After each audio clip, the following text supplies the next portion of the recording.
الحمد لله رب العالمين له الحمد الحسن والثناء الجميل وأشهد أن لا إله إلا الله وحده لا شريك له يقول الحق وهو يهدي السبيل وأشهد أن سيدنا ونبينا محمد صلى الله عليه وعلى آله وأصحابه والتابعين لهم بإحسان إلى يوم الدين أما بعد.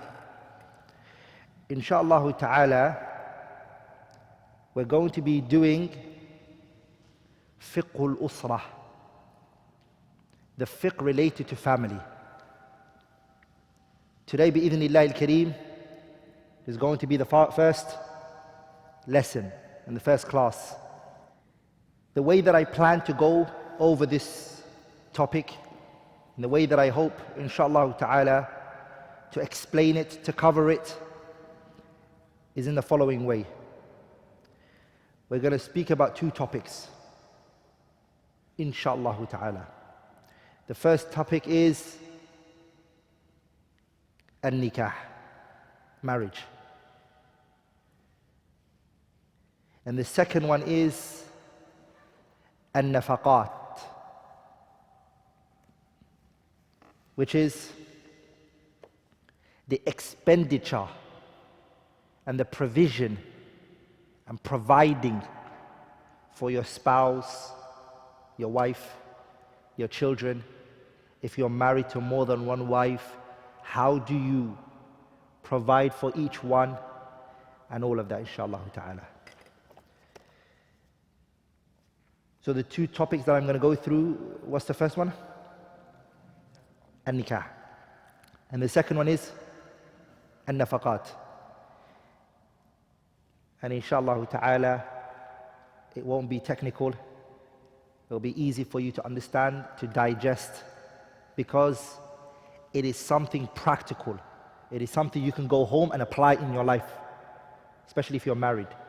And if you're not married, it is also something you can apply in your future, and the person you want to get married to, and the steps that you should take. And also I will share advices, my humble experience in some issues. I will share it as well, inshallah ta'ala. So today, inshallah ta'ala, we will be speaking about al-nikah, and maybe even next week we'll still talk about al-nikah, marriage, because it's a very big chapter. Today I want to speak about 12 points under nikah. Write it down. Today when I speak about al-nikah, marriage, I want to talk about 12 things. The first one is its ruling. I want to speak about hukm al-nikah. What's the ruling of marriage? Okay? What is its ruling? The second thing I want to speak about is, bi'idhnillah al-Kareem, ayyun nisa'i khayrun. What woman is best to marry? What woman is best to marry? What type of woman should you marry? Third, ayyur rijali khayr. What man is best to marry? This is for the sisters. What type of man should you accept his proposal? And number 4, I want to speak about offering one's daughter or sister to a virtuous man. Offering your daughter or your sister to a virtuous person, to a virtuous, righteous person. Number 5, النظر إلى المخطوبة. Looking at the proposed spouse. Looking at the sister you want to get married to.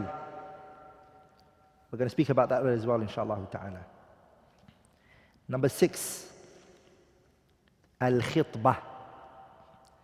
We'll be speaking about the proposal, the actual proposal. Number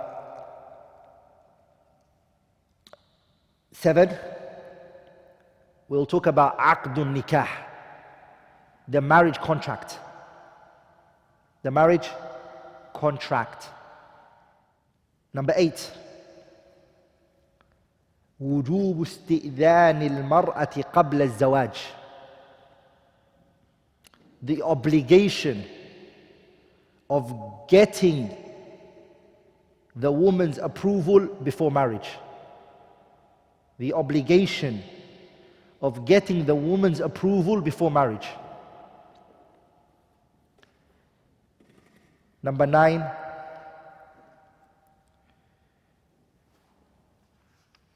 khutbatun nikah, the speech for the wedding ceremony. The speech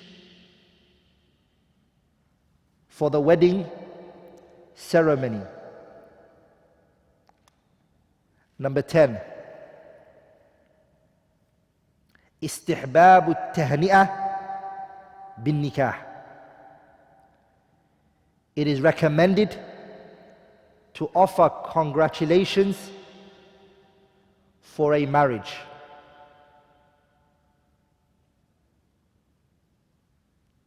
It is recommended to offer congratulation for a marriage.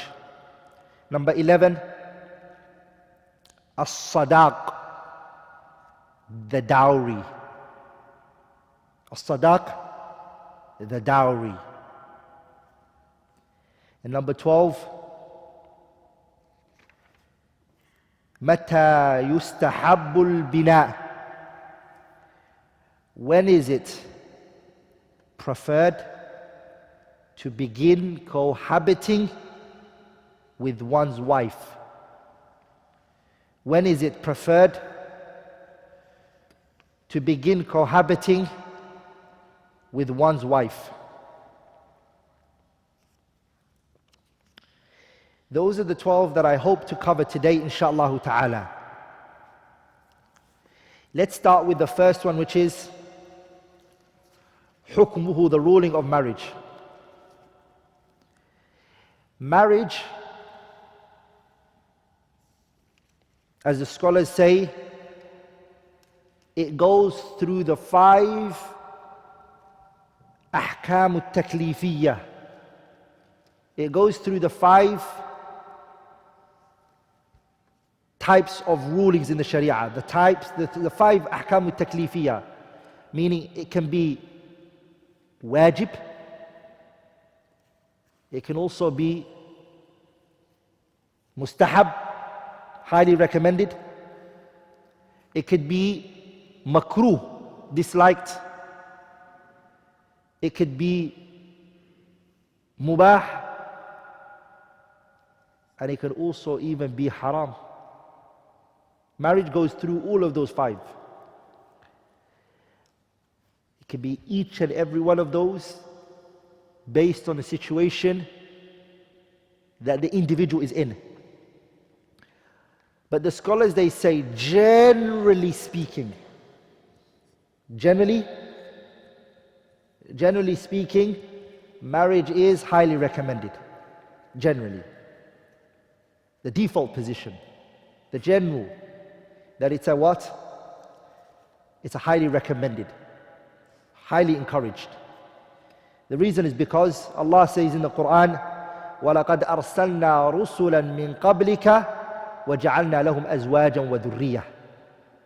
Allah said to the messenger, وَلَقَدْ أَرْسَلْنَا Muhammad, we have sent رُسُلًا, messengers. We have sent messengers. مِّن قَبْلِكَ, before you. Before you, Muhammad, we sent messengers. وَجَعَلْنَا, and we have made for those messengers أَزْوَاجًا وَذُرِّيَّةً, spouses, partners, and offspring. So this is something that the previous prophets practiced, marriage.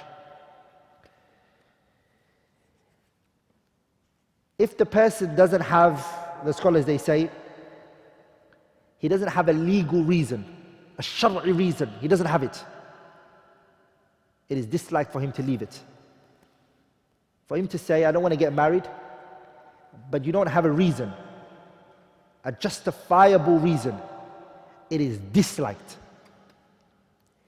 And it's haram for you to try to get closer to Allah by not getting married. It's an innovation. If you say, I want to get closer to Allah by never getting married, it's haram. But if you leave it because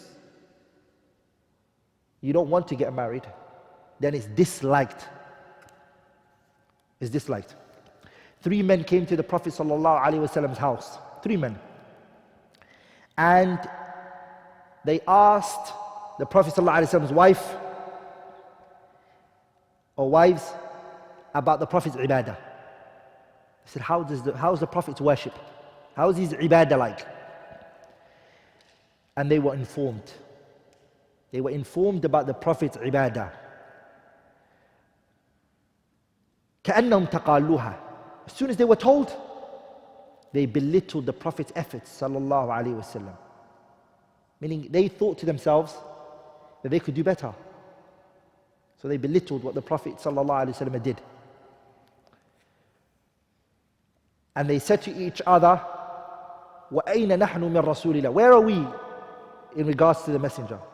The reason why he's taking it easy on himself, that's what they were saying, is because he's forgiven for his past sins and his upcoming sins. We don't have that privilege. We've not been honored like that. So we need to exert a lot of effort. So one of them said, فَأَنَا أُصَلِّي اللَّيْلَ أَبَدًا. All night I will be praying. I won't sleep. All night I'm going to be praying. Another one said, أَنَا أَصُومُ الدَّهْرَ. I will be fasting for the whole entire year. Every day of the year I'm fasting. I will not miss a day. وَلَا أُفْطِرَ, and I will never break my fast. وَقَالَ آخَرُ. Another one came, the third one, he came and he said, أَنَا أَعْتَزِلُ النِّسَاء. I will stay away from the women. I will not come in contact with a woman. فَلَا أَتَزَوَّجُ أَبَدًا. And I will never get married. فَجَاءَهُ رَسُولُ اللَّهِ. The messenger came to them and said to them, أَنْتُمُ الَّذِينَ قُلْتُمْ. Are you guys the ones who said this? Verifying. Nabi Muhammad verified things. He didn't jump to conclusions. If he heard something, he would ask the person, is this true that you said this? Some people don't. They hear something, they jump to conclusions, and they finish off the story. So the messenger said to them, are you the ones who said this? They said yes. Then the messenger said, Ama wallahi, by Allah, inni la akhshakum lillahi. I am the most fearful of Allah Azza wa Jal. I'm the one who fears Allah the most. Wa atqakum lahu. And I have more taqwa. I have more taqwa for Allah Azza wa Jal than any one of you. With that said, walakinni asumu. I fast. Wa uftir. And I break my fast. Wa usalli. I pray. Wa arqud.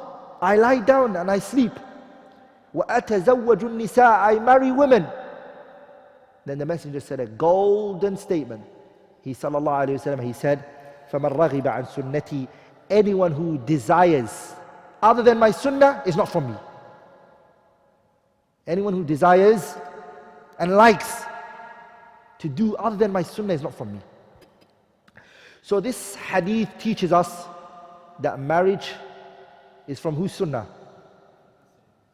Sunnah of the Prophet ﷺ, and the sunnah of what? The previous messengers, based on the ayah that I gave you. But if the person, he is scared that he's going to commit zina, he's scared, he's on the brink of committing zina, he is worried for himself, then this individual, it is obligatory on him or her to get married. The person has to get married. It now pushes towards what? Al-wujub.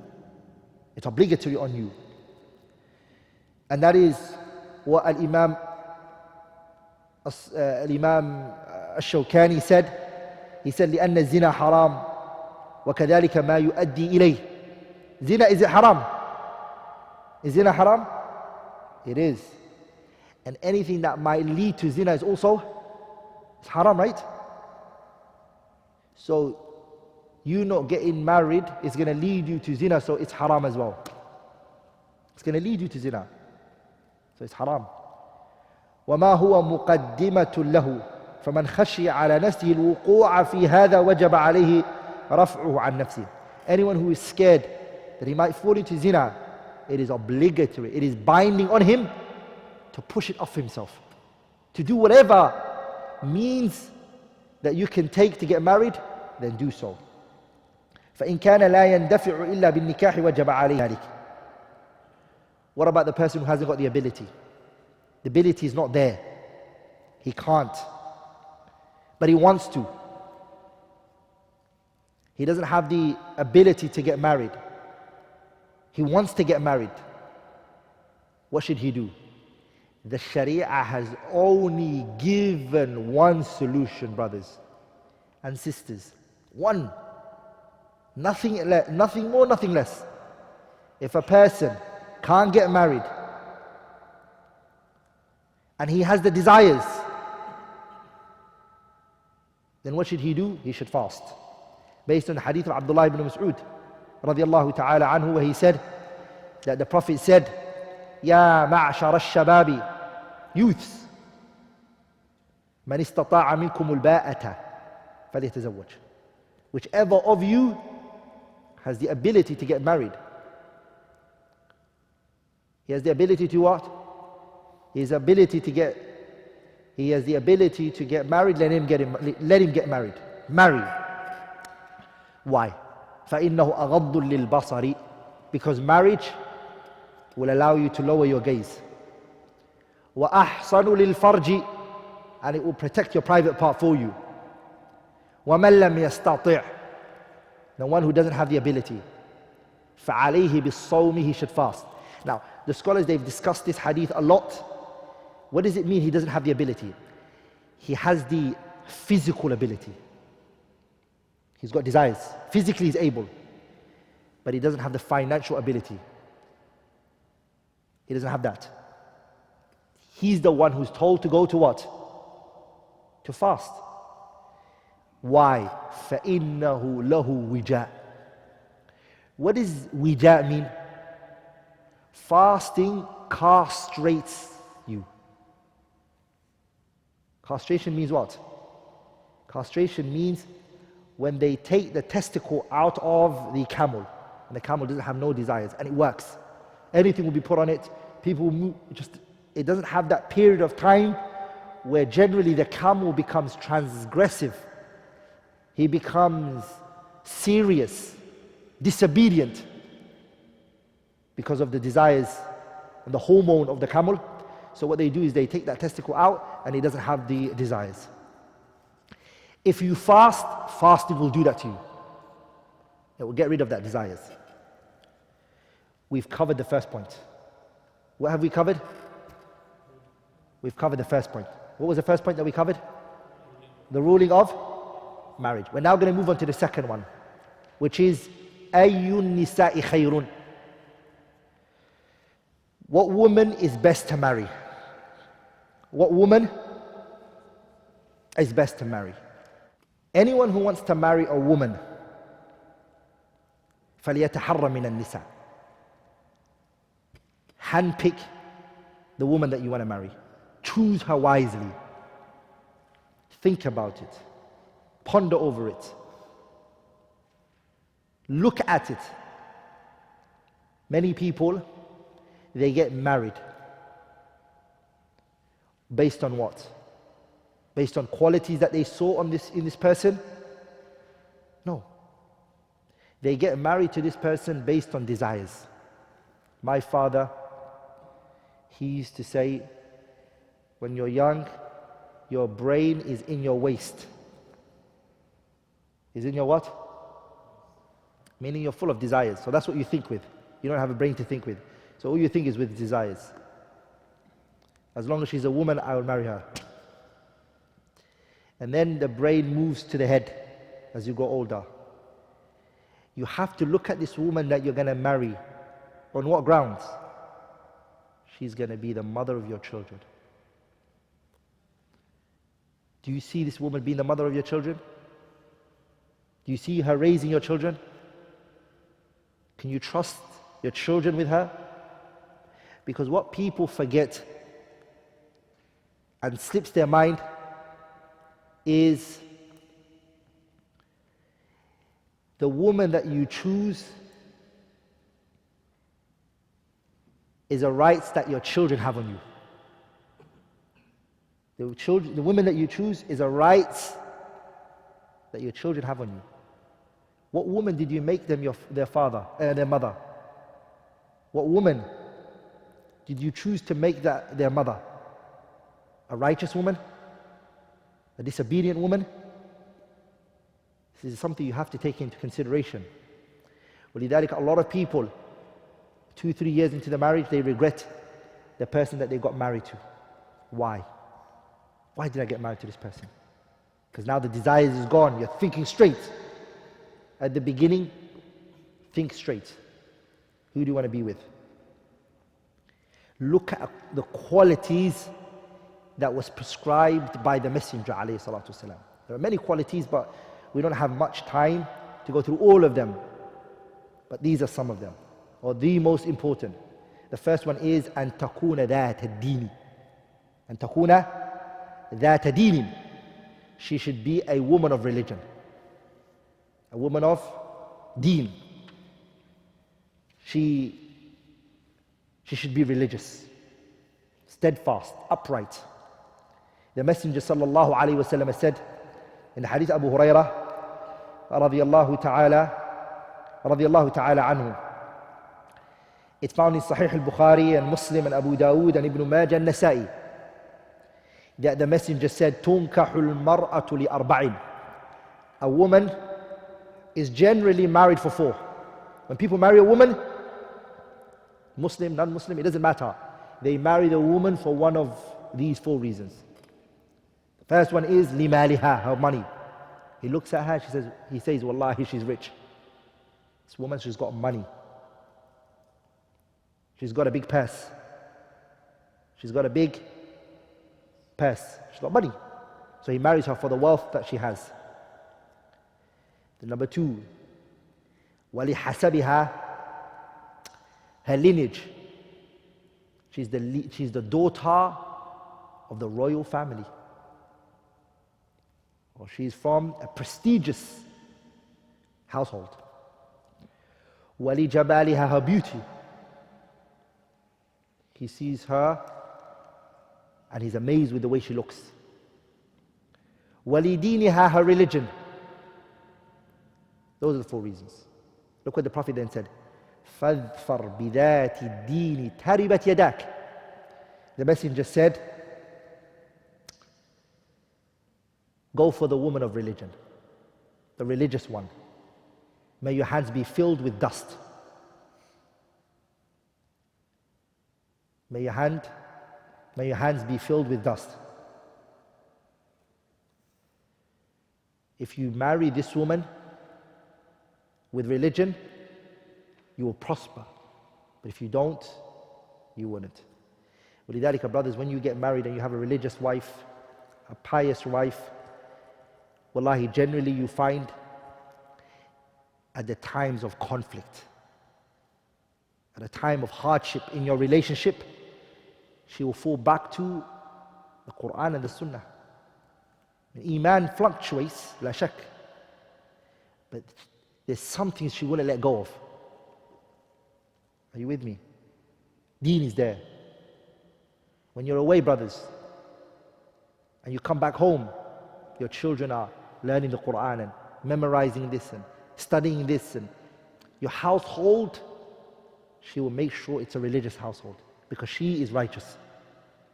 She is upright. Very important. This quality is very vital. Deen, religion. With the deen, brothers, comes great qualities.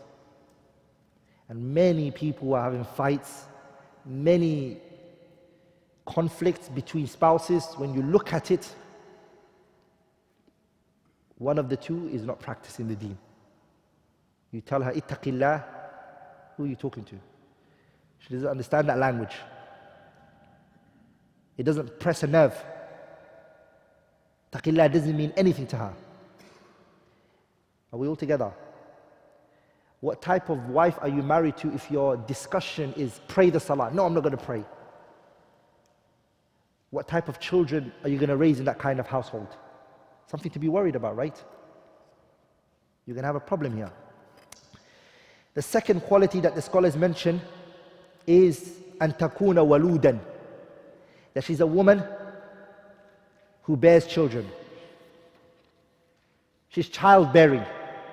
She has children, a lot of children. Now this is a question. You've just seen a sister. How can you choose her on the quality of being childbearing? She doesn't have children.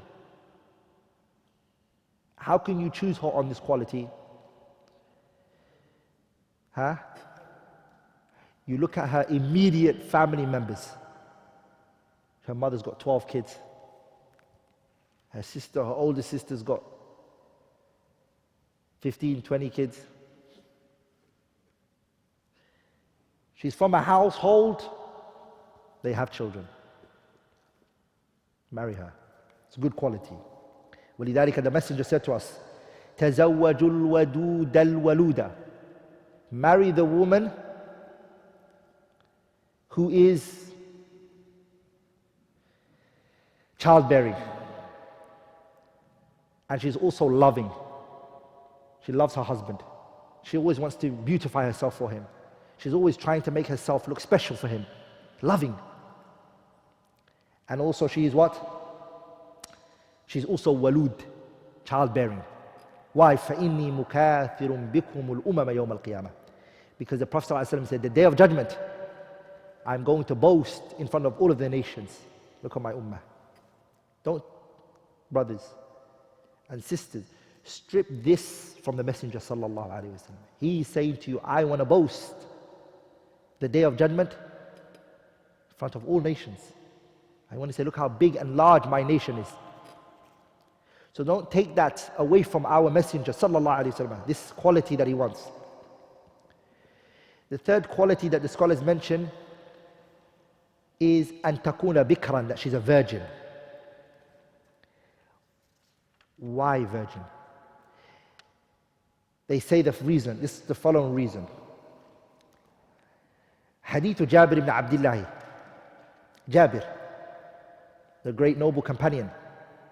He was a companion and his father was a companion. He came to the Messenger sallallahu alaihi wasallam and he said to him, Tazawwajtu, I am married. I got married, O Messenger of Allah. I'm married, O Messenger of Allah. So when he said this to the Prophet, another narration says that the Prophet said to him, Atazawwajta ya Jabir. Jabir, did you get married? Ama ya Jabir, tazawwajta. Jabir, did you get married? He said, yes, I did. The Prophet said, Bikran, ama bikrun, a bikr, am thayyib, a virgin or a non-virgin. قلت ثيب. I said, I married a non-virgin. Then the messenger said to him, فهلا, why didn't you not marry bikran, a virgin? تلاعبها, you would play with her. The scholars, they underline this term, تلاعبها, you play with her. When the woman, generally speaking, she's a virgin and she hasn't come into contact with no other man, she comes with the quality of loving. She becomes attached to her husband. Because all of the world is to her is this. She tends to want to be in a marriage. She's more attached to the husband. And she's more what? Connected to him and loving. Whereas the one who's either widowed or divorced, another divorce or another broken relationship may not affect her as much as it would the virgin because she's gone through it. That's generally speaking, and there are always exceptions. Like in Jabir responded, he gave his reason. And he said, Inna li akhawat, I have daughters, sisters. I have sisters, O Messenger of Allah. فَخَشِيتُ, I was scared.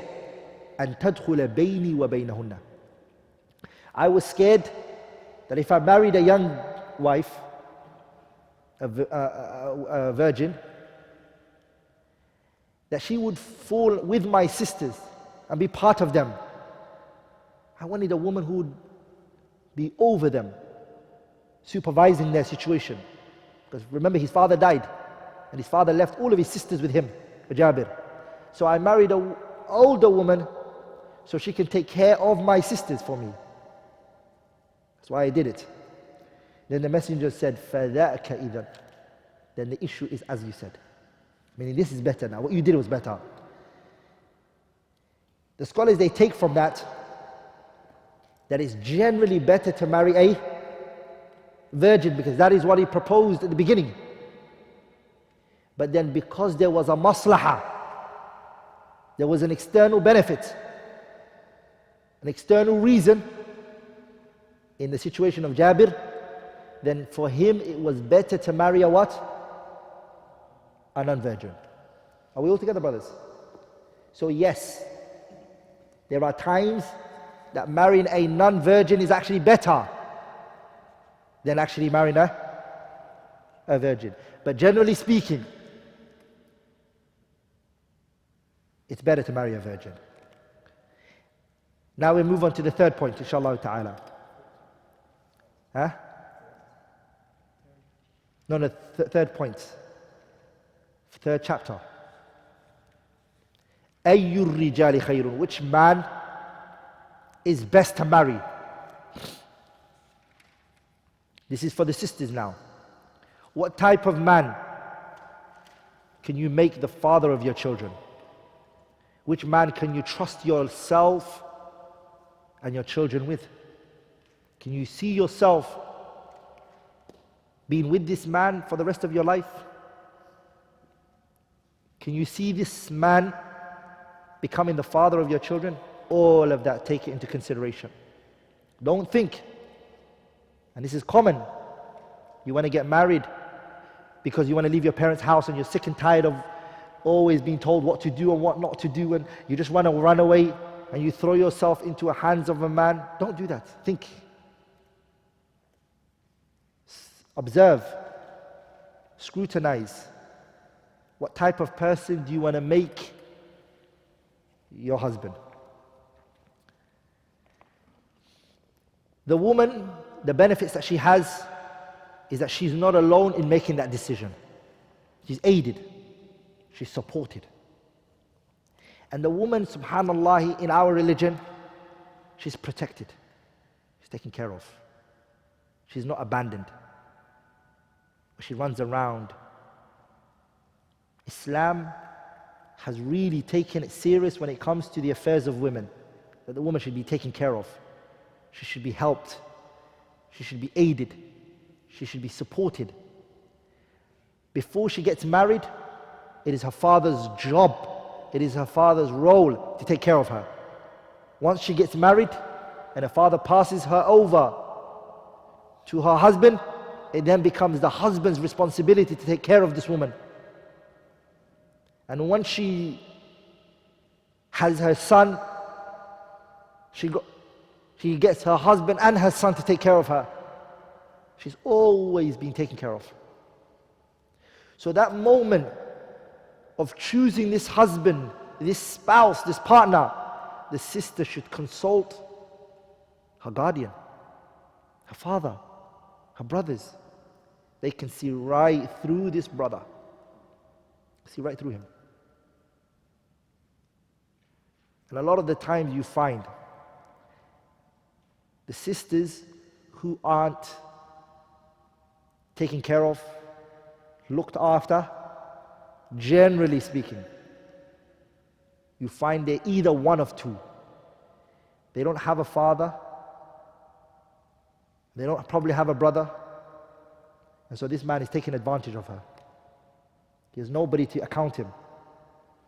Or her father is absent from her life. He's there, but he's absent.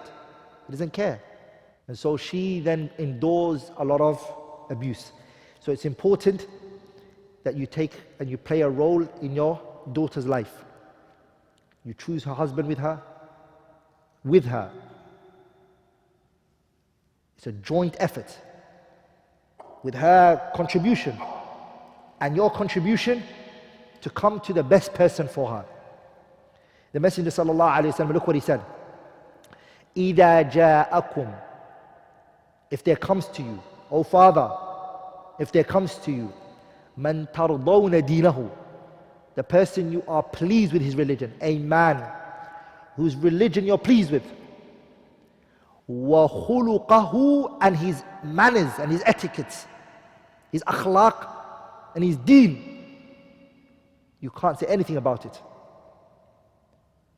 The Prophet said, فَأَنْكِحُوهُ, marry him off. No other qualities after that. Does this man have religion? Yes. Does he have deen? Yes. Pay and ponder on this hadith. The Prophet said, فَأَنْكِحُوهُ, marry that man off to your daughter. He knocks on the door, he asks you for your daughter. Nowadays, people don't need to ask you. We're in a life and in a climate where people snatch your daughter away from you. It's a reality. With social media, the man who comes and knocks on your door has shown you utmost respect. Don't get angry at him. Pat him on the shoulder. Show him that the step that he has taken is an honorable state. Not many people are doing this. You look at his deen. You look at his akhlaq. If he has these two, the Prophet said, فَأَنْكِحُوهُ, marry him off to your daughter. What about if you say, oh, he's not from this country, or he's this and that? What about if you use those arguments? Or he's not from our own hometown and our own village. Huh? A lot of uncles and fathers are going to get angry, huh? He's not from your hometown. He's not from your village. You've not seen him before. Or he's from another ethnicity or whatnot. For those purposes, you turn him down. What will happen? إِلَّا تَفْعَلُوهُ تَكُنْ فِتْنَةٌ فِي الْأَرْضِ وَفَسَادٌ عَرِيضٌ أَمَا وَفَسَادٌ كَبِيرٌ. If you don't marry him off to that man or that person who has those two, then great fitna will occur on this earth. Great fitna. Great trial and tribulation. And wallahi, I saw it. There was a father who was a good brother. Sahibuddin, person of religion, person of etiquettes. Proposed for his daughter. From the same country as well, but just not from the same town. He asked for his daughter with utmost respect. And so the father said to him, no, we don't marry. We've never did this before. We've never done this before. Please, sorry, go. Time didn't go far. The girl, she got pregnant from a non-Muslim. Wasn't too long. This is in the UK. She got pregnant from a non-Muslim. And then he looked for the brother. We're looking for what's going to do. So it's important, brothers. The deen of Allah Azza wa Jalla was made for a reason. Okay? It will help us. It will support us. Now I want to speak about the fourth point. Offering one's daughter to a virtuous man. You have a daughter, or you even have a sister, and you know a virtuous brother, a righteous brother. Can you present your sister or your daughter to him? Is that belittling? Is that bad? Is that humiliating your daughter? What does the Sharia say about that? You see a brother who is righteous. His deen is very high. Nowadays you don't find that, do you? It's rare. So you came across one of those brothers. Every Fajr he's praying with you in the masjid. Salah, ta'ah, obedience, upright. His words, his honesty, he's amazing. And you have a sister. She's in the house. You ain't gonna get married to her, she's your sister. Or your daughter. Can you go and offer your daughter to him? Yes, you can. Abdullah ibn Umar, he said, أن عمر ibn al-Khattab, his father Umar ibn al-Khattab, حين تأيمت Hafsa bint Umar. Hafsa ibn Umar, she's the daughter of who? She is the daughter of Umar radiallahu anhu. Her husband died. His name was called Khunais ibn Hudafat al-Sahmi. He's a brother of Abdullah ibn Hudafat al-Sahmi. He died. So when he died in Medina. Umar radiallahu anhu, he said, I came to Uthman ibn Affan. Umar came to Uthman ibn Affan and he said to him, فَعَرَضْتُ عَلَيْهِ حَفْصَةً. Do you want to marry my daughter Hafsa? Who is he saying this to? Uthman. Uthman then said, سَأَنظُرُ فِي أَمْرِي. I'm going to look into my affairs. I'm going to revise my situation. I'm going to look into it. فَلَبِثْتُ لَيَالِي. Umar said, I remained for a couple of days. ثُمَّ لَقِيَنِي. And then he came back to me. He came back to me with a response. فَقَالَ, he then said to me, قَدْ بَدَى لِي. What it seems to be apparent, what seems to be appropriate in my situation right now is أَلَّا أَتَزَوَّجْ, that I shouldn't get married. It is not appropriate, it is not the right time for me to get married. Umar then said, فَلَقِيتُ أَبَا بَكْرٍ. I bumped into Abu Bakr. I came into contact with Abu Bakr. Abu Bakr as-Siddiq. فَقُلْتُ, I then said to him, إِن شِئْتَ, if you want, زَوَّجْتُكَ, I will marry you off to my daughter Hafsa. I will marry you off to my daughter Hafsa. فَصَمَتَ Abu Bakr. Abu Bakr just went quiet. No response.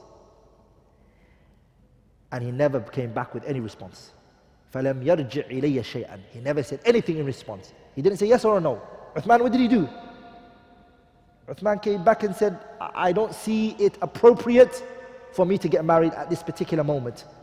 But as for Abu Bakr, and he just went.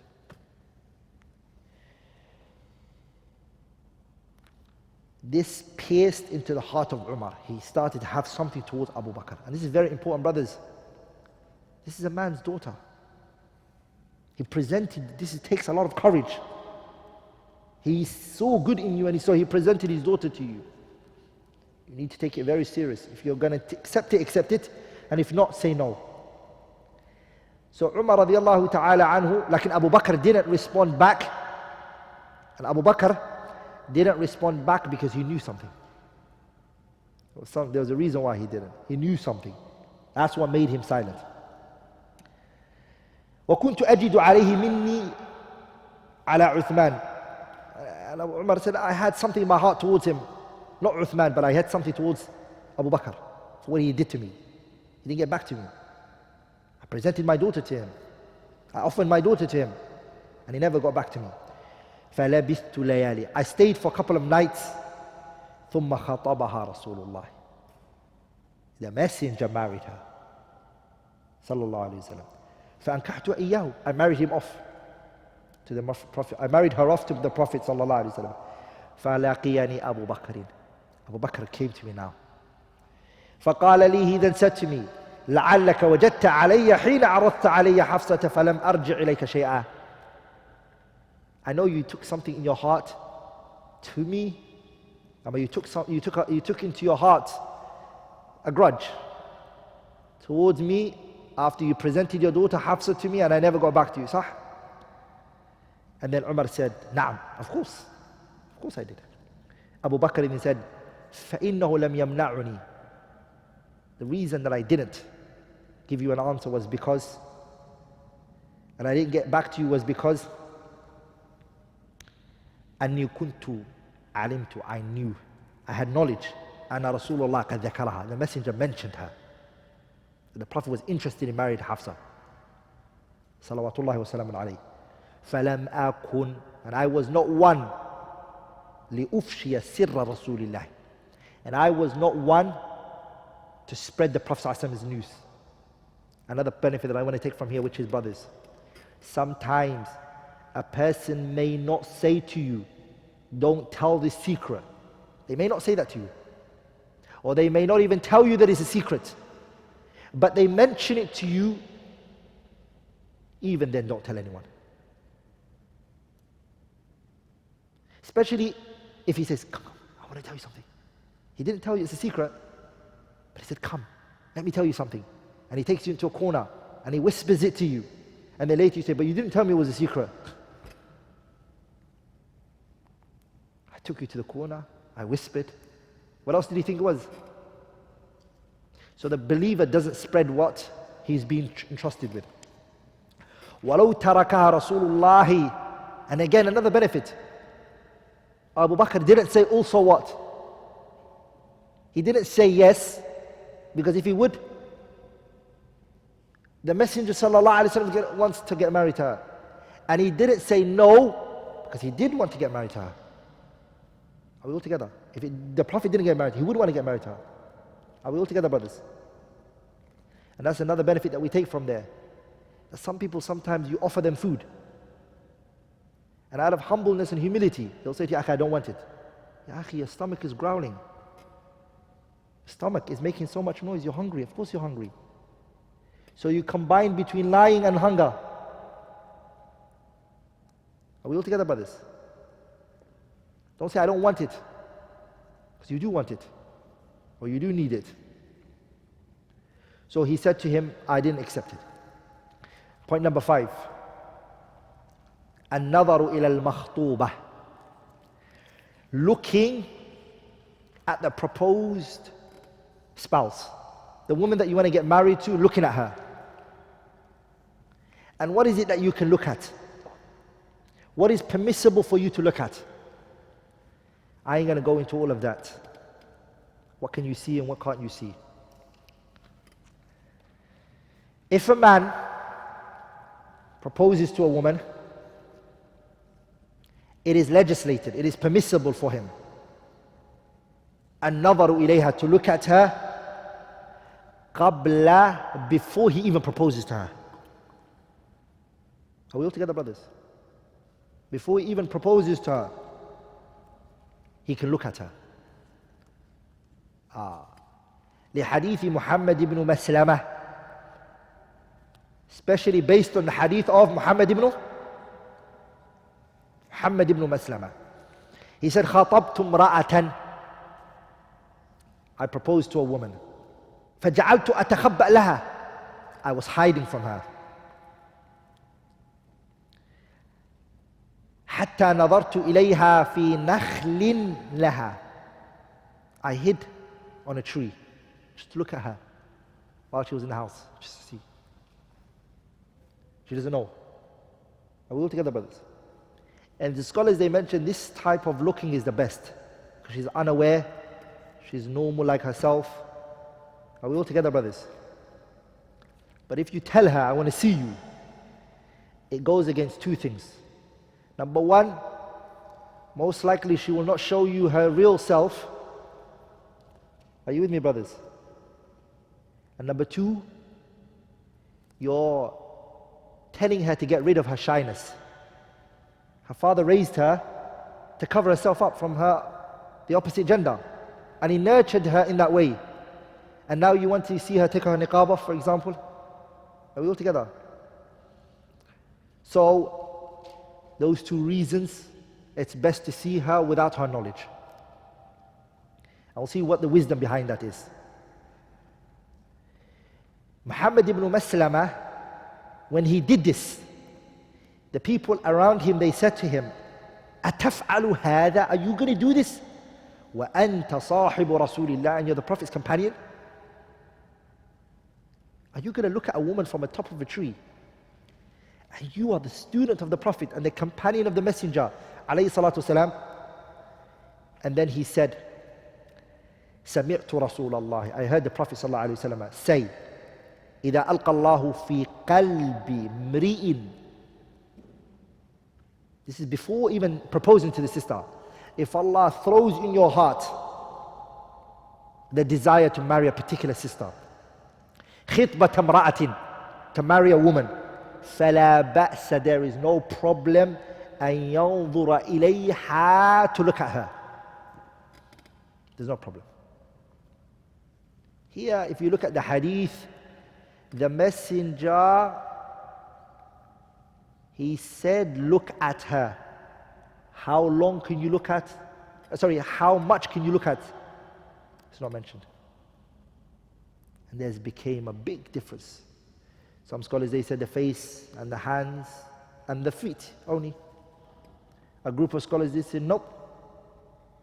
Her neck, her face, her hair, her 2 hands, and her 2 feet. And another group of scholars, they said you can look at her in her totality.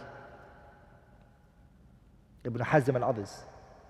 That which seems appropriate is when she's at home and she wears her abaya, her neck, her face, and her hair, and her 2 feet, her 2 hands, and her 2 feet, that is enough. That's all that brother needs to see. What's the wisdom in looking at her? What's the hikmah of doing this? Al-Mughira ibn Shu'bah, he said, أتيت النبي, I came to the Prophet. فذكرت له, I told him, امرأة أخطبها, a woman that I'm going to propose to. فقال, the Prophet said, اذهب فانظر إليها, go and look at her. Why? فإنه أجدر أن يؤدم بينكما. This will bring about affection. This will bring about what? It will bring about affection. You know what woman you married. You know how she looks. There's no surprises. Once you marry her, affection. That's important. Because one of the 3 pillars that marriage stands on is what, brothers? The 3 A's. If you're married and you don't know these 3 A's, you should be in trouble. Yeah, brothers. These 3 A's: appreciation, affection, and attention. These are the 3 pillars of marriage. Arkanun al-nikahi thalatha. The 3 pillars of marriage. Appreciation. A woman needs a man who appreciates her. She needs appreciation. Whenever she talks, what do you know? Why are you talking with us? Women don't like that. It destroys them. Whenever she comes with something and she says something, you belittle it. She needs to be appreciated. Are we all together, brothers? Appreciation. That's ruknul awwal. That's the first pillar. What's the second pillar? They need affection. What do they need? Affection. Affectionate husband. See, affectionate is more than sexual intimacy. It's broader. Are we all together, brothers? Sexual intimacy is just physical. Intimacy is also that plus the heart. You're talking to the person's heart. Intimate. That's the second pillar. What is it? Affection. And the third one is attention. Attention. When she talks, you listen. You give her attention. You know what she's... Sometimes, I agree with you, brothers, that the wife will tend to bring up the same story.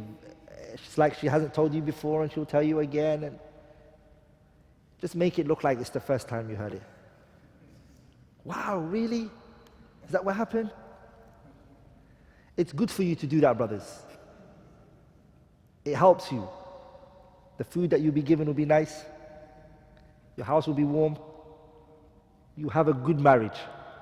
These things, brothers, if you do it, you won't be leaving the house with two different shoes. So for you to enjoy your marriage, these are the arkan thalatha, the three pillars. Okay, brothers? These three pillars. So looking at the woman, the hadith here told us affectionate comes from it. Nabi Muhammad told us. One of the pillars is found. Now we're going to move on to the sixth point, which is the proposal. The proposal. The khitbah. What does khitbah mean? What does the proposal mean? It means talabu zawaj. You request, you propose for marriage. You request for marriage from this woman. From the well-known ways. And what is that? To go to the girl's father or her guardian and whoever's in charge. I will speak about that in the Aqdun Nikah. It is to request for this girl's hand. That's what you do. If the family say, we agree, we've accepted you, brother. To us, you are what? You're accepted, get yourself ready, bring your family members, you have to make this official. And we'll get this date is going to be the nikah, and this time is going to be the wedding. Get ready. That is the proposal. You've proposed. Many people, they think the khitbah makes it allowed for you two to just hold hands and go to the chicken and chip shop, eat food together in a restaurant, put the food in each other's mouth. Are we all together? No, you're nothing to each other. It's just an agreement. The family have accepted you. They can come back from it and they can say, look, we found someone better than you. They can easily say that if they want to. But what is the value of the khitbah? If it's nothing, then what value does it hold? Yeah, there's a value it holds. There's a benefit in it, which is at that time of the approval, no other man can approach her. It's prohibited, shar'an. The Prophet ﷺ, he prohibited, نهى النبي صلى الله عليه وسلم أن يبيع بعضكم على بيع بعض. The Messenger صلى الله عليه وسلم, he prohibited and he forbade selling against one another. Your brother's selling a merchandise, he's selling a product, he's got a customer in front of him, and you whisper into the ear of the customer, you say, I'll give it to you for a better price.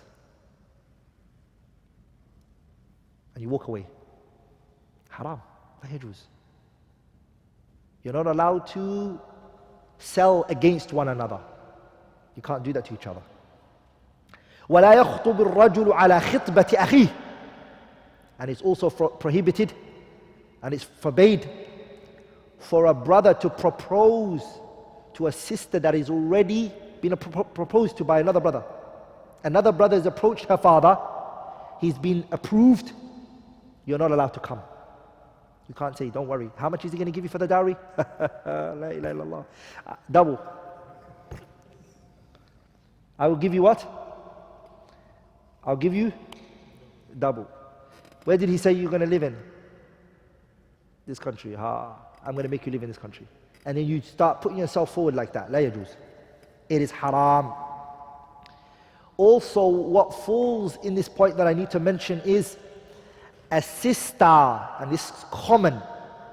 Brothers, be very cautious. And sisters, be cautious and fear Allah Azza wa Jalla. Which is a sister who is in her iddah from a talaq raj'i. She's mu'taddun min talaq raj'i. She's in her iddah from a man who divorced her once or twice. And she's in that period of time. All he needs to say is what? Raja'tuki, I took you back. That's all he needs to say, the husband. at that period of time, you can't propose to her. It's haram for you to propose to that sister. It's haram. You're not allowed to, in any way, shape or form.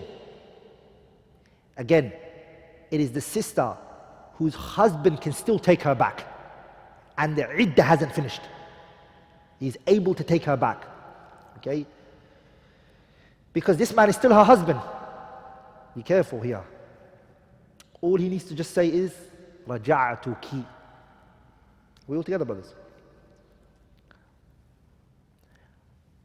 But what about if the sister, she's in the iddah of a talaqun ba'inun?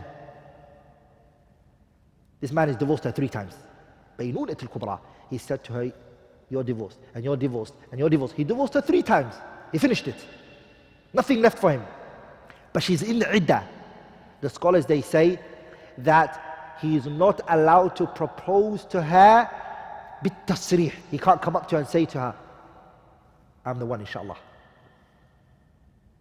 I propose to you, sister, can I marry you once you finish your iddah? He can't say that to her. But he can do what the scholars called at-ta'rid. He can do indirect. He can do what? He can do indirect. To that sister who's in a talaqun ba'inun. This husband can never take her back. If the iddah finishes, he's finished it all. But she still has an iddah to see whether there's a child in her, right? So she has to wait for her thalatha tuhr, the 3 tahara, the 3 hayd, whichever opinion you take. Are we all together, brothers? In that moment, the man is allowed to do indirect. Let's see you around and things like that, which is ta'rid, is not direct. And the evidence for that is the statement of Allah, Surah Al-Baqarah, ayah 235, where Allah says, وَلَا جُنَاحَ عَلَيْكُمْ. There's no problem and there's no harm. فِيمَا عَرَّضْتُمْ. عَرَّضْتُمْ is what? Ta'rid. Indirect. There's no problem for you to indirect. Are we all together, brothers? Indirect. To that sister, there's not a problem. مِنْ خِطْبَةِ النِّسَاءِ أَوْ أَكْنَنْتُمْ فِي أَنفُسِكُمْ. Now we're going to go into number 7.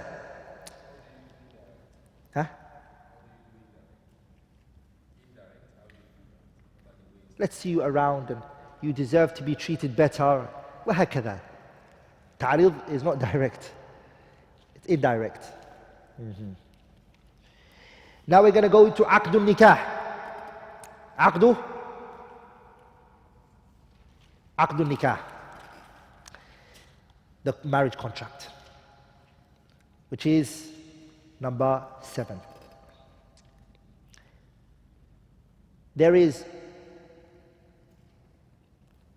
2 pillars that have to be found. It stands on 2 pillars. Number 1, Idnul Wali, the permission of the guardian. A woman cannot marry herself off. The permission of the guardian. It's obligatory. Based on the ayah, فَانْكِحُوهُنَّ, marry them off. What did Allah say? Marry them? Who's been spoken to here? The guardians. Allah said to the guardians, marry them off. Marry the women off. They can't do it themselves. The guardian does it for her. He marries her off. Lakin what? بِإِذْنِ أَهْلِهِنَّ, with the permission of their families. Aisha said, radiyallahu ta'ala anha, that the messenger said, sallallahu alayhi wa sallam, أَيَّمَ امْرَأَةٍ, any woman, لَمْ يُنْكِحَ الْوَلِيُّ, the wali, the guardian did not marry her off. This woman, she's not married. She ran with him, he married her, stole her from her father. She's married to him. فَنِكَاحُهَا بَاطِل, her nikah is batil, null and void. فَنِكَاحُهَا بَاطِل. This Prophet said second time, the nikah is null and void. فَنِكَاحُهَا بَاطِل. Third time, the Prophet said her nikah, and this contract, null and void. فَإِنْ أَصَابَهَا. If he had sexual intercourse with her, فَلَهَا مَهْرُهَا. She has a dowry. Just because the contract was null and void, that doesn't mean there's no dowry, or there's a dowry.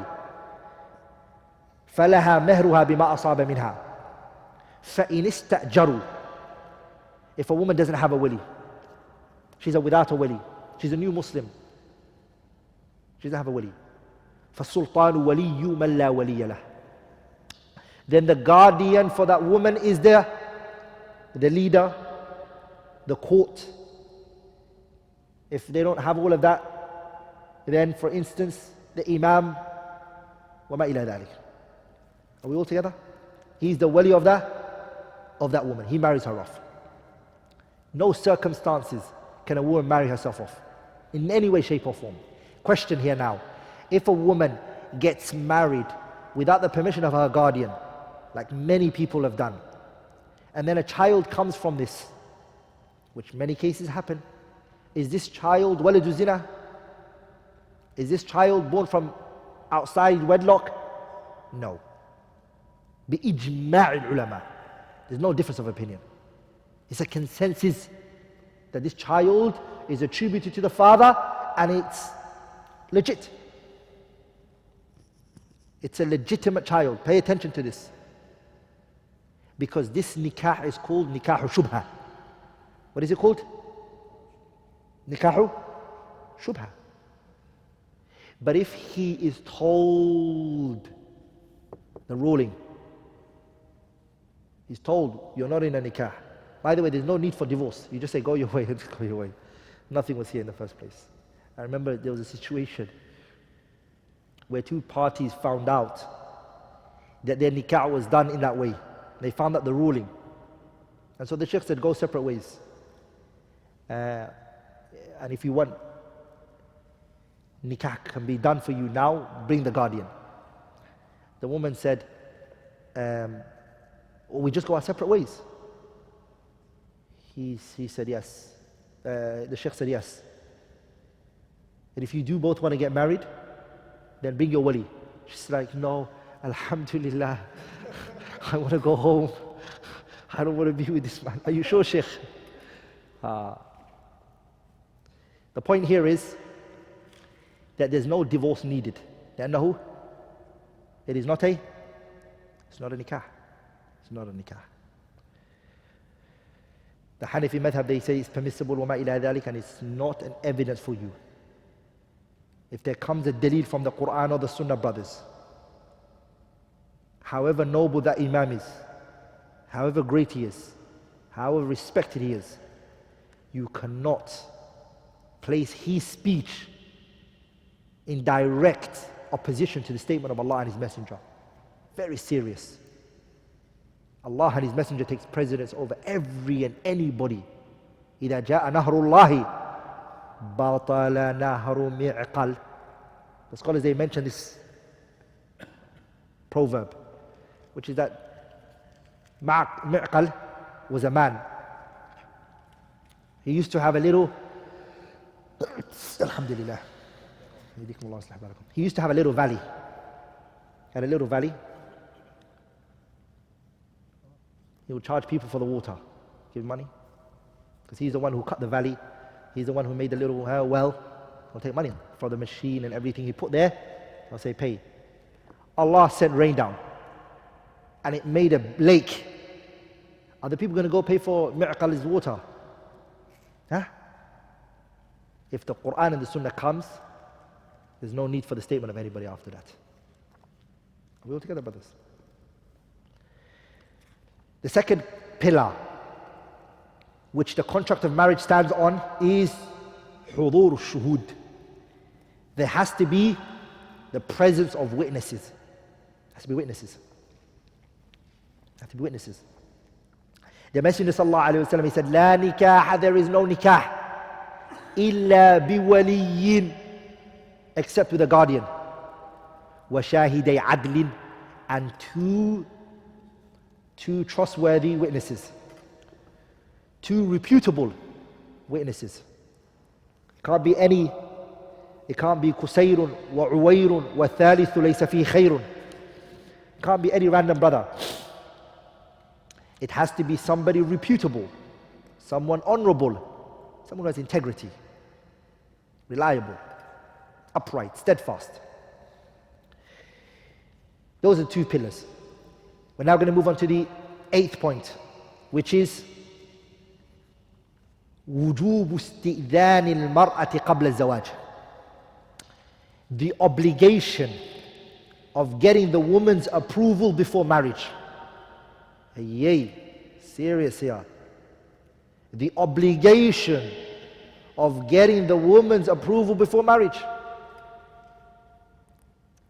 A woman has to be sorted permission. Permission needs to be taken from her. The guardian has to talk to his daughter and take her permission. The evidence for that is the hadith of Abu Hurairah, that the messenger said, لا تنكح الأيم حتى تستأمر. The virgin, she is not married off unless with her permission.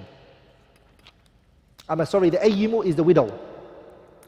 The widow, the divorcee, the non-virgin. She is not married unless her permission is sought. The father will say to her, Dad, do you want to marry? The non-virgin, because she's been through marriage, she'll be direct and say, Daddy, I want him. Because she's been through that. So her permission is sought. She's asked. وَلَا تُنْكَحُ الْبِكْرُ حَتَّى تُسْتَأْذَنْ. And the virgin, her permission is sought. But remember, the virgin, when her father comes and tells her about a brother that wants to get married to her, she blushes and she turns away. She's shy. She doesn't know how to talk to, she doesn't know what to say to her father. She starts, those were the good old days. Those were the good old days. The blessed days, the glory days. Yeah, sahih. Right now they wouldn't let their father finish the sentence. How did you know what was in my heart? And subhanAllah, it's this concept of shyness that has been killed, wallahi. Hatta the one who is shy, people are belittling her for being shy. Belittling her. The Messenger sallallahu alayhi wa sallam, he said, alayhi salatu wasalam, Al-haya'u la ya'ti illa bil khayr. Shyness does not come with except good. Shyness. It only brings about good. And so now the girl is forced. Come on social media, show yourself, show a bit of skin. Come on, what are you shy for? Everybody's out there, everyone's doing it. Everyone. Are we all together? It's sad. It's really sad. It's sad. So the Prophet ﷺ said that the virgin, her permission is sought. So the father doesn't just tell her, my daughter, you're married. Inshallah ta'ala, go to your husband. No, it's haram. La yajuz. It's haram. Khansa bint Khudamin al-Ansariya. Listen to this story. Because wallahi, these are the issues. Because of cultural reasons that people do this in Western countries, in the countries that we're from, liberal, secular, free societies, they use this to demonize Islam. And say, look, when really this is what? Culture. If you look at our forefathers and our parents, they will tell you they got married. They were married, and they're mature women. They were married off. I'm going to make dua against you, or I'm going to do dua for you. Which one do you want? Shall I curse you for the rest of your life? No, Daddy, don't curse me. Hey, marry this man. And she goes and she marries him. Are we all together? And so when people see this and they attach this to Islam and they say, this is what Islam propagates, this is what Islam says, this is evil. It makes the religion look bad. And it really isn't a part of the deen. This is a what? It's a cultural practice that people are doing. So Khansa bint Khudam al-Ansariyah, she said, أن أباها زوجها, her father married her off. وهي ثيب, she was a non-virgin. فكرهت ذلك, she disliked this action of her father. فأتت رسول الله, she came to the messenger صلى الله عليه وسلم فرد نكاحها. The Prophet, he reversed the nikah عليه الصلاة والسلام. Who? Her name, the Sahabiya, her name was Khansa bint Khudam al-Ansariyah. Khansa bint Khudam. What did the Messenger sallallahu alayhi wasallam do? The Messenger reversed alayhi salatu wasalam, and he nullified, he annulled the whole contract, and he terminated it like it never happened. Abdullah ibn Abbas, he said, أن جارية بكرا أتت النبي, a virgin girl came to the Prophet sallallahu alayhi wasallam. فذكرت, and she mentioned له أن أباها زوجها وهي كارهة. Her father married her off and she was not for it. She did not consent to it. She did not approve of it. فخيرها النبي صلى الله عليه وسلم. The messenger said, what do you want now? What's your choice? What do you want to do? Do you want to go for it? Or do you want to let go? He gave her a choice. Even though she's been married off, it's your choice. She did. You can't say, oh, it's too late now, just follow your father. No. It's your choice. Do you want it now or do you not want it? هذا ديننا. That's our religion. And I want you to remember, brothers, Islam liberated women. Because at that time, who would want to hear the woman, what she has to say? Women were inherited just like products.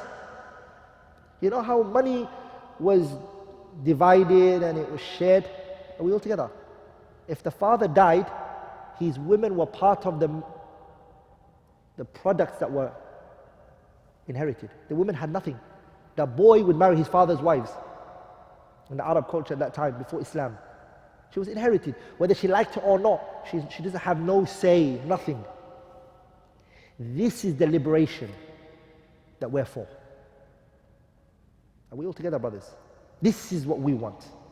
This is what has in it masalih dunya, the benefits of this world and the hereafter. Anything other than this is destruction. It's destruction. Now we're going to go into the ninth point, which is khutbatun nikah, the speech for the wedding ceremony. Before the contract, before the contract is made, for the aqd, the contract is made, it is recommended that the khutbatul haja is done.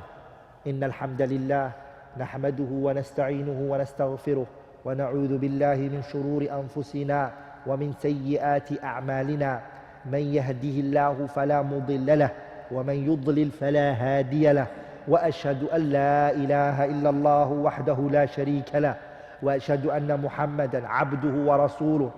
يا أيها الذين آمنوا اتقوا الله حق تقاته ولا تموتن إلا وأنتم مسلمون. يا أيها الناس اتقوا ربكم الذي خلقكم من نفس واحدة وخلق منها زوجها وبث منهما رجالا كثيرا ونساء. You know that you have to say it like that. ونساء, because there's a tanween on the hamza.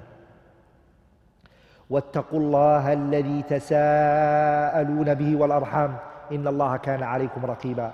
يا أيها الذين آمنوا اتقوا الله وقولوا قولا سديدا يصلح لكم أعمالكم ويغفر لكم ذنوبكم ومن يطع الله ورسوله فقد فاز فوزا عظيما.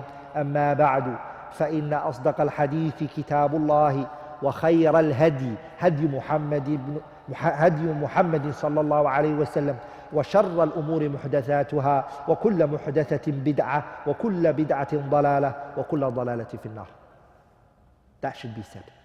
Or it's recommended, highly recommended, before the contract of marriage is done. The sheikh But whoever is doing it, or the father, he should memorize the what? This is called the what? Khutbatul Haja. In this particular wording that I mentioned, highly recommended that it's said like this. Other people, they have their own other ways of, but this is the one that you say. Highly recommended. It's highly recommended.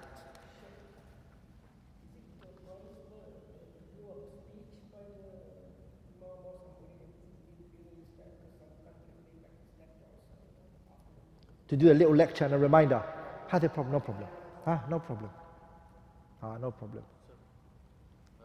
In this case, in some cultures, they write the contract before, take the signs before, then they do the khutbah and then the hijab or qabul also they do. Is this permissible? And the paper is a formality. It's not a problem. That doesn't still fulfill the conditions that are needed. These people, the two witnesses, have to see the ijab and the qabul, the giving and the accepting. They have to see that. Are we all together?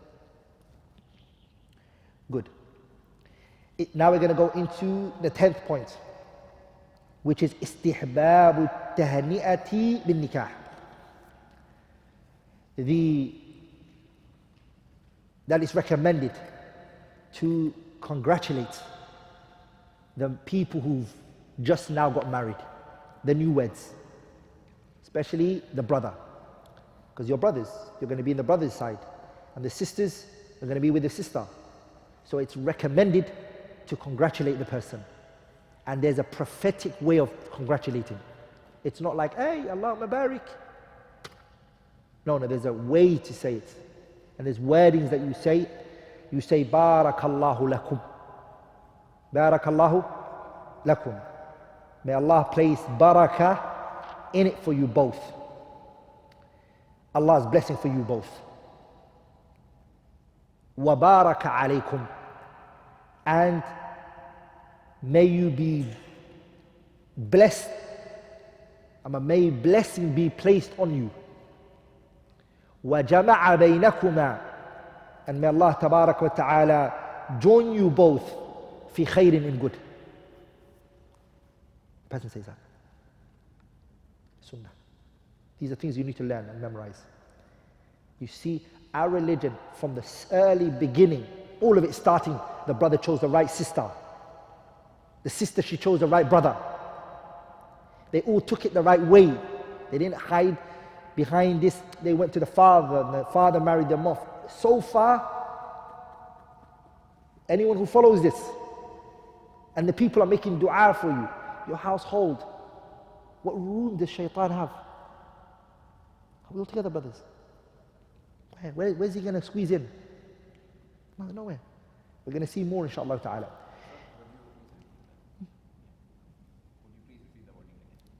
It's barakallahu lakum wa baraka alaykum wa jama'a baynakuma fi khayrin. Now we're going to move on to the 11th point, which is the dowry. As-sadaqa, the dowry. Allah tabarak wa ta'ala, He commanded us in the Quran. He said, وَآتُوا النِّسَاءَ صَدُقَاتِهِنَّ نِحْلًا. Allah tabarak wa ta'ala, He commanded us. And He said, give to the women. Which women? Whom you marry. The women that you marry, Allah subhanahu wa ta'ala, He said, give to them their dowries with a good heart. Give it to them in a good heart. Some men, what do they say to the woman when they get married to her and she asks for the dowry? Me? Come on. What's this gold digging characteristics that you have? I'm providing for you, sister, man. I'm taking care of your whole life. And now you're coming up to me and you're asking me for the dowry? He brings it up so much, he feels like, okay, I don't want it. Okay, I don't want it. Have it, keep it. So she doesn't bring it up? No. Allah Tabaraka wa Ta'ala, what did He instruct us and He commanded us? And wallahi, many of you think this might be a joke, but wallahi there are men and women that are married, and I know, and they're many in number, 30 to 40 years, and this woman has not been given her dowry at all. And it hasn't been spoken about at all. And she cannot bring it up. She cannot dare to. He just gives her that look. And then every time he says, I've never said to you, I'm not going to give it to you. Yeah, you haven't, but you scared the living daylight out of her. Allah commanded the man, He said, وَآتُ النِّسَاءَ, give the women that you married. What do you give them? صَدُقَاتِهِنَّ نِحْلًا, give them their dowries with a good heart. Some men, when they give it, they throw it at her, take it, man. And then a couple of hours, he's like, hey, what are we going to do with this money? He wants to share. So I would give the sisters a tip. Make sure he gives you the dowry before you get together. Make sure he puts that dowry and everything on the table, so he doesn't give you that weird look later. Yeah? Take it from him early. Okay, brothers, I'm sorry, this is the reality, sah. Take it from him early. Let him put it on the table. فَإِن طِبْنَ لَكُمْ عَنْ شَيْءٍ مِّنْهُ نَفْسًا فَكُلُوهُ هَنِيئًا مَرِيئًا. If the woman then, what she does is, she's a nice, righteous, kind-hearted woman, you give it to her. You have to be a man, brothers. Give her the dowry. Say it's yours. Don't ask it for. It's her haqq. Don't take it from her. But if she finds it in her heart, kindness, and she wants to share it with you, then she's allowed to. It's her right. She can what? She can. But you can't terrorize her and scare her to take that dowry from her.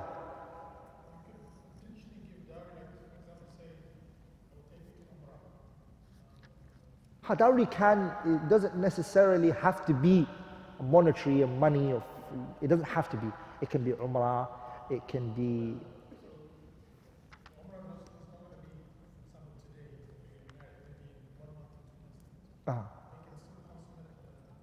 Of course. The dowry can be any time. It's debt. By the way, brothers, it's debt. If you don't pay that, it's debt that's on your neck. Be careful. It's debt which is on your neck. So this is the rights of the woman on the man. There's no limits. And no one can limit it. The dowry is what? It is limitless. She can say 20 billion if she wants to. And she can say, I want an apple. It's her choice. There's no limit. No one can restrict it in any way, shape or form. Like in the Sharia, what did it do? It urged her. It recommended, it mentioned that it's better to lighten on the what? On the dowry. And not to make it very heavy and hard. Because at the end of the day, it's this man that you're going to live with. You don't want to destroy your husband. Before he even gets married to you, you cleansed him. You went to a hotel, throw this in, let my friends know what day of the week it is. Let them know who came in town. Helicopters, everything, red carpet, everything. I want BBC News to broadcast. And so, the brother the next day when he gets married to you, he's what? He's miskeen. He's looking at you like, what are we going to eat? What are we going to eat now? SubhanAllah, you cleansed him. And now you're going to suffer. Because all of that money you spent, other people ate it and they took it to the toilet. Even you don't have it. I actually see the wise woman, the one who says, give me money and let's do a little wedding, simple wedding. Give me all of the money. Dhakiyya, she's a aqila. More smarter than the one who says, I want a big hall. The hall, you probably just going to come there for 5-10 minutes and leave. And myself as well. You've only done it for other people. So make it easy.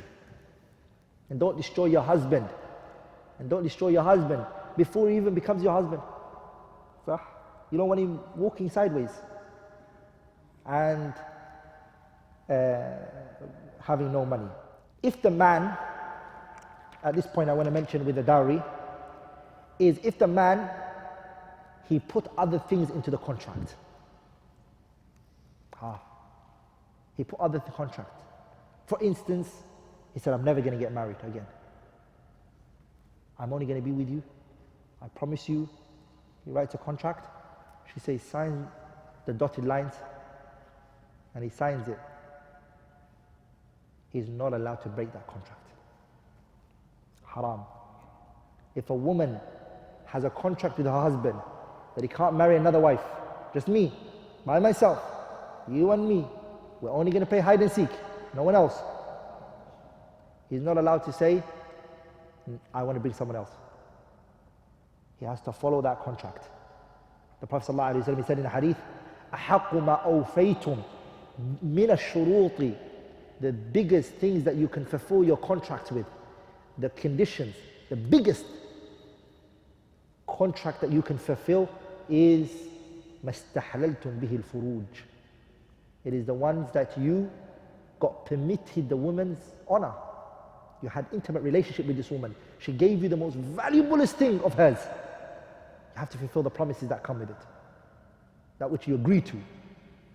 Are we all together? Now we're talking about there's conditions that are innate. They're already part of the marriage. Like for example, that you're going to provide for her, you're going to give her a roof over her head, clothing and everything. That she doesn't have to state, it's already there. And if you don't fulfill it, especially if you've taken her from her father's house, you've taken this woman from her father's house, and she was provided for, food was given to her, clothing and everything,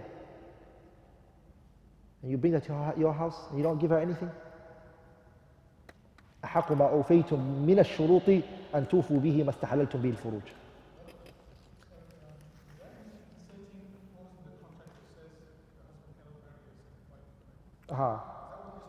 Yeah, I just spoke about it.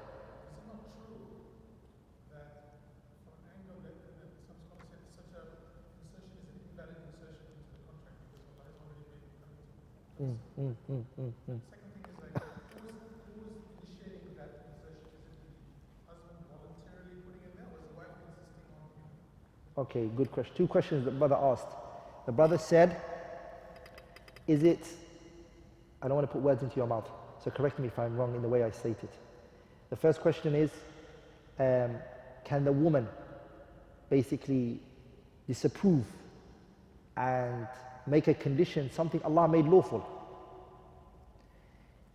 Yeah, we have evidence for that. The Messenger sallallahu alaihi wasallam, when Ali ibn Abi Talib wanted to marry with Fatima, did the Prophet refuse? Yes, he refused. The Messenger refused to marry off, to allow Ali ibn Abi Talib to marry another woman with Fatima. Why? Because Ali had an initial agreement with Fatima that he would never marry another woman. And if I'm not wrong, Ibn al-Qayyim mentions in his kitab Zad al-Ma'ad fi Hadi al-Khayr al-Ibad. The second question that you asked is, by the way, just as a side point, polygamy is not sunnah. It's mubah. Polygamy is not? It's not a sunnah. It's mubah. And I'll discuss that another time, inshallah ta'ala. Number two. Second question was?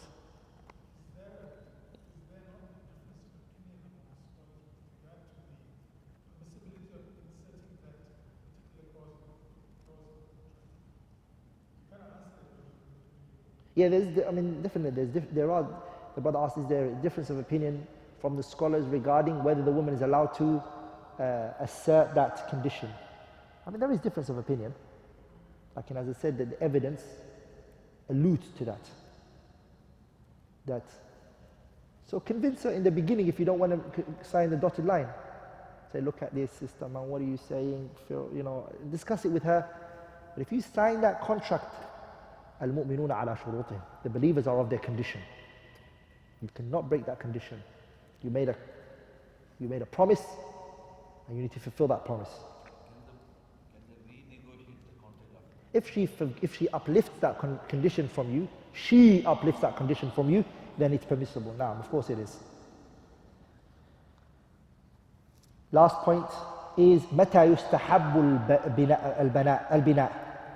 متى يستحب البناء. When is it preferred to begin cohabiting with one's wife? When is the best time to cohabit with your wife? Aisha radiallahu ta'ala anha, she said, تزوجني النبي صلى الله عليه وسلم كما تزوجني رسول الله صلى الله عليه وسلم في شوال. The Messenger صلى الله عليه وسلم, he married me in the month of Shawwal. وبنى بي في شوال. And he took me to his house as a bride during Shawwal. فأي نساء رسول الله صلى الله عليه وسلم كان أحظى عنده مني. And then Aisha said, and who amongst the Prophet's wives was dearest to him than I? Which one was the most dearer? Which woman did he love the most than I? It wasn't Aisha trying to say. Yeah? Aisha. Who did he love more? Aisha or Khadija, the Prophet? He was asked himself, alayhi salatu wasalam, أَيُّ النَّاسِ أَحَبُّ إِلَيْكَ, who is the most beloved person to you? And they said, Aisha. And they said, مِنَ الرِّجَالِ, from the men. And he said, Abuha, her father. Isn't that not a clear hadith?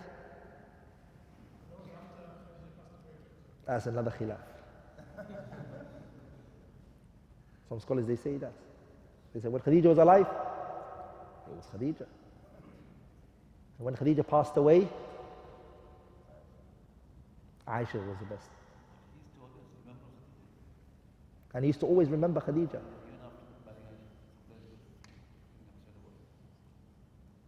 Naam. Does that mean he loved her more than Aisha? It doesn't show that. It just shows that he really loved Khadija. He really did. Ala kulli hal, there's a difference of opinion here. But other than Khadija, he did love Aisha the most. You all know the famous story of when the Messenger ﷺ, he boycotted all of his 9 wives. For 29 nights, he stayed away from all of them, left them, walked away from them. So Umar radiallahu anhu heard. When he heard that the Messenger ﷺ is in the masjid, and he left all of his wives. All of his wives.